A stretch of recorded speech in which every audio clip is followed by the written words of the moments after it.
বীরভূমের কিনাহারে তৃণমূলের প্রাক্তন পার্টি অফিস ঘিরে বিজেপির প্রকাশ্য গোষ্ঠীকন্দল, রাজনৈতিক মহলে তীব্র চাঞ্চল্য। বীরভূম জেলার কিনাহার এলাকায় এক চাঞ্চল্যকর রাজনৈতিক ঘটনাকে কেন্দ্র করে শুরু হয়েছে তুমুল বিতর্ক।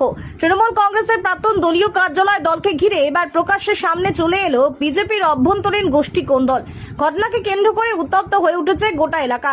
স্থানীয় সূত্রে জানা যাচ্ছে, দীর্ঘদিন ধরে যে বাড়িটিতে তৃণমূল কংগ্রেসের পার্টি অফিস চলত, সেই বাড়ির প্রকৃত মালিক শুভেন্দু রায় রাজ্যে রাজনৈতিক পালাবদলের পর নিজের সম্পত্তি ফেরত পাওয়ার দাবিতে বিজেপি নেতৃত্বের দ্বারস্থ হন এবং অভিযোগ, তার দাবি ও বৈধ নথিপত্র যাচাই করার পর কয়েকদিন আগে বিজেপির বোলপুর সাংগঠনিক জেলার সহসভাপতি বিনয় ঘোষ নিজের অনুগামীদের নিয়ে বাড়িটির দখল প্রকৃত মালিকের হাতে ফিরিয়ে দেন।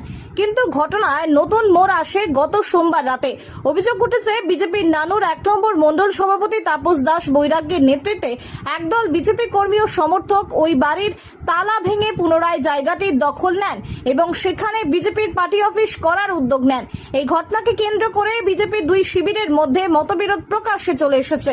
নানুর 1 নম্বর মণ্ডল সভাপতি তাপস দাস বৈরাগ্যের দাবি, দলের সঙ্গে কোনো আলোচনা না করেই একজন ব্যক্তি বৈধ কাগজপত্র যথাযথভাবে যাচাই না করে বাড়ির চাবি অন্যের হাতে তুলে দিয়েছিলেন। সেই কারণেই বিজেপির কর্মীরা দলীয় স্বার্থে জায়গাটির দখল নিয়েছেন। অন্যদিকে বিজেপির জেলা সহসভাপতি বিনয় ঘোষ সম্পূর্ণ ভিন্ন সুরে কথা বলেছেন।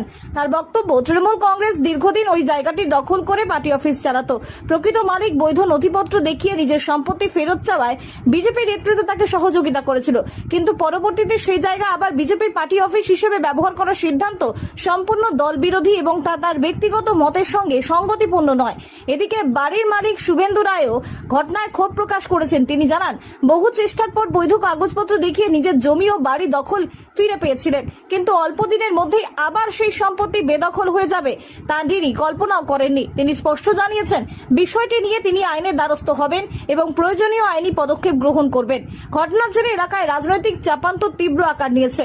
একদিকে সম্পত্তির মালিকানা নিয়ে বিতর্ক, অন্যদিকে একই দলের নেতাদের পরস্পর বিরোধী অবস্থান। সব মিলিয়ে কিনাহারের এই ঘটনাকে ঘিরে শুরু হয়েছে জোর রাজনৈতিক আলোচনা। প্রশ্ন উঠছে, তৃণমূলের প্রাক্তন পার্টি অফিসকে কেন্দ্র করে বিজেপির এই প্রকাশ্য গোষ্ঠী সংঘাত আগামী দিন কোন দিকে মোড় নেবে?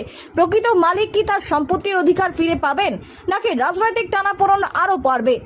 এই ঘটনার ওপর নজর রয়েছে এলাকার সাধারণ মানুষ থেকে শুরু করে রাজনৈতিক মহলেরও। আগামী দিনে এই বিতর্ক কোন দিকে গড়ায় সেটাই এখন দেখার।